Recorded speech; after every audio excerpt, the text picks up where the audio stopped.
L'amour déjà c'est quoi? Moi je dirais l'amour c'est la charité. L'amour c'est la charité parce que dans certaines Bibles, on définit l'amour comme la charité. Comme la charité. Et celui qui est charitable, c'est celui qui donne sans mesurer. C'est celui qui donne sans attendre quelque chose en retour. C'est celui qui donne parce que pour lui, il trouve que c'est une bonne chose, naturellement. Il ne donne pas pour un intérêt quelconque. Et c'est pourquoi je dis, la charité, c'est l'amour. Et je vais prendre un verset biblique par la grâce de Jésus. Nous sommes dans 1 Jean 4. 1 Jean 4. La Bible dit, mes bien-aimés, aimons-nous les uns les autres, car la charité de Dieu,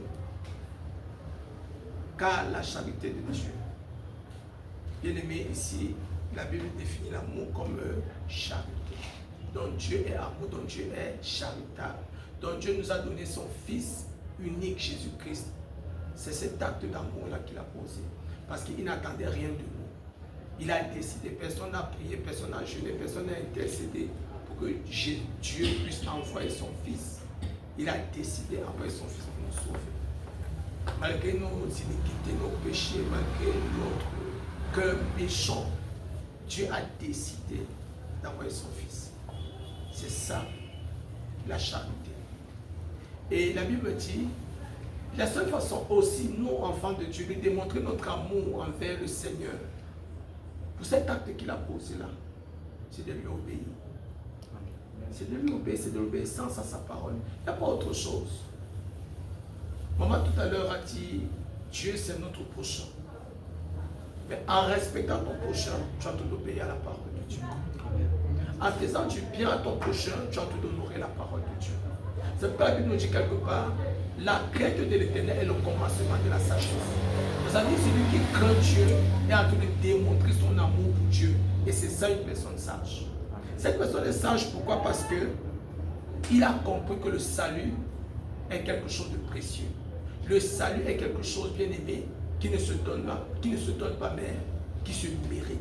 Par contre, la grâce est un don que le Seigneur le fait gratuitement à qui il le veut. Parce que même les païens en profitent.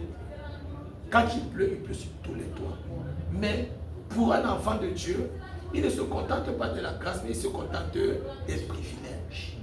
Alors comment on recevoir les privilèges de Dieu? Premièrement, c'est reconnaître l'amour de Dieu. Et comment cet amour s'est manifesté? C'est par Jésus-Christ. Et moi, en retour, si je reconnais que Christ m'a aimé, que Dieu m'a aimé et a donné son Fils pour que je sois sauvé, en retour, je dois lui endosser cet amour. En l'obéissance, c'est tout. Rien que dans l'obéissance et pas l'obéissance. Car la charité est de Dieu, c'est ce que la Bible dit. Donc celui qui est amour est de Dieu. Celui qui n'est pas amour n'est pas de Dieu. Même si tu pries, même si tu jeûnes, même si tu chantes, même si tu fais des offrandes à l'église, si tu n'es pas amour, tu n'es pas de Dieu.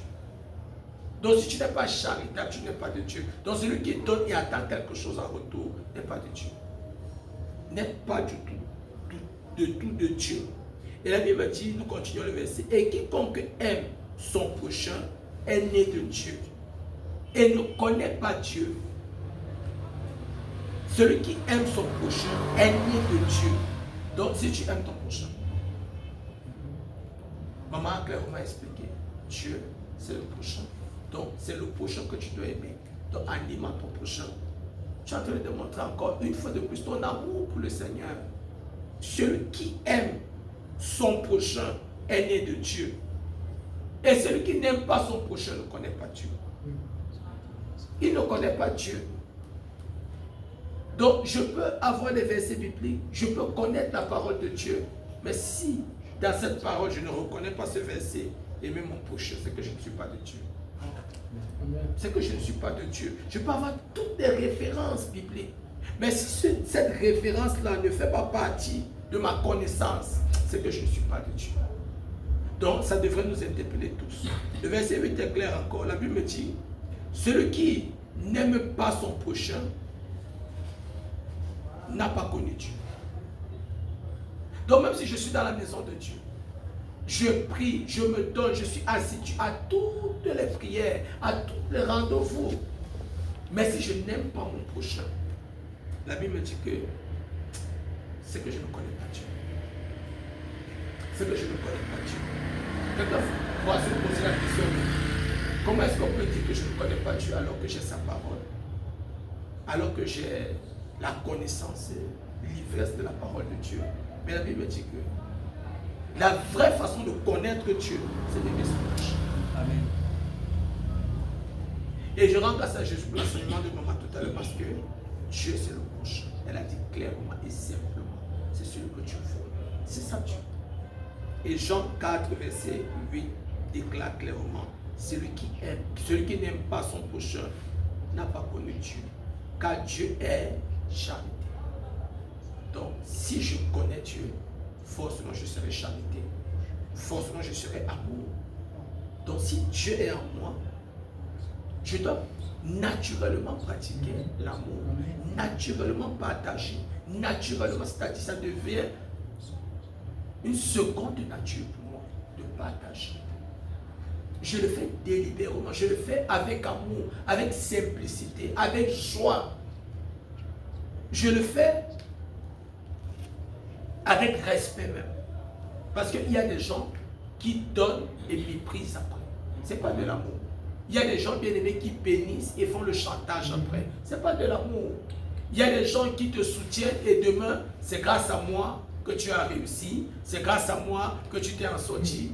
Bien aimé, ce n'est pas de l'amour. Et c'est pourquoi le Seigneur, pour certaines personnes, il ne permet même pas que quelqu'un mette sa main dans son évolution, dans son succès. Il ne permet même pas que quelqu'un vienne introduire même son 5 francs pour que demain il ne soit pas redevable.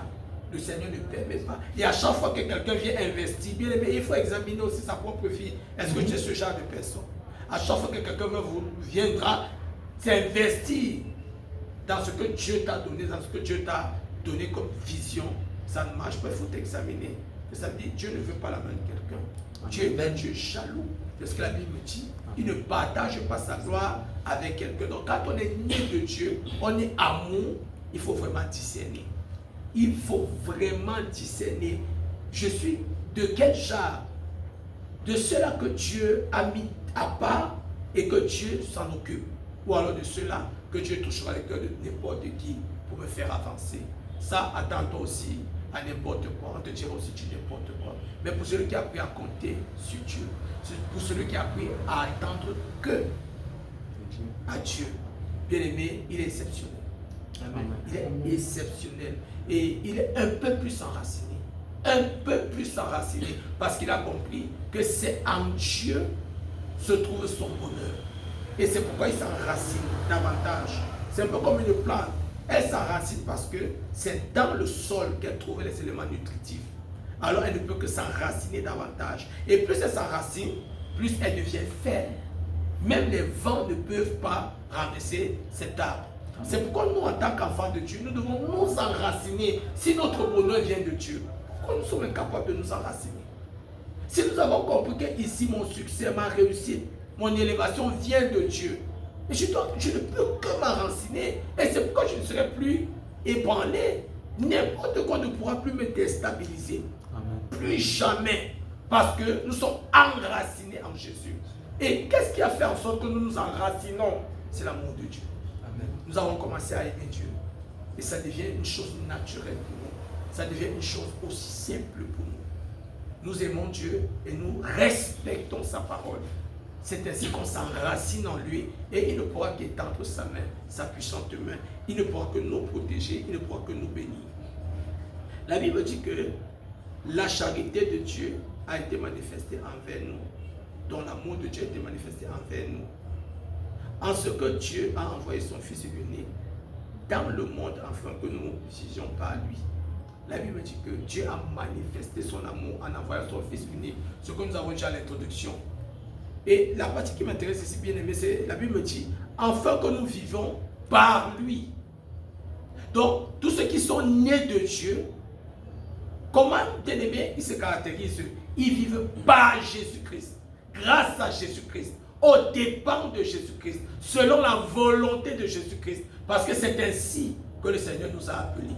Nous dépendons de Christ, nous vivons pour Christ, nous vivons par Christ, alors que chacun de nous bien-aimés s'examine très bien. Est-ce que je vis par Christ, pour Christ? Parce que c'est ce que Dieu m'a dit, qu'il a donné son Fils pour que je vive par lui. Donc c'est un exemple, c'est un modèle. Alors bien aimé, dans nos prières, nous devons demander de l'aide à Jésus, qui nous rende capables de vivre comme lui, de penser comme lui, d'aimer comme lui, d'être charitable comme lui. La Bible dit que Jésus faisait du bien. Il a multiplié les pains, il a guéri les malades, les aveugles ont vu. C'est ça la charité. Les sourds ont entendu, c'est ça la charité. Alors bien aimé, quel est ce don que Christ t'a donné et que tu n'arrives pas à partager? Quelle est cette connaissance que Christ t'a remplie et que tu n'arrives pas à partager? Vis par Christ et tu auras l'amour de Dieu. Et tu verras la gloire de Dieu. Et tu iras de gloire en gloire. Et tu verras le Seigneur Jésus. Que le Seigneur nous bénisse. Amen.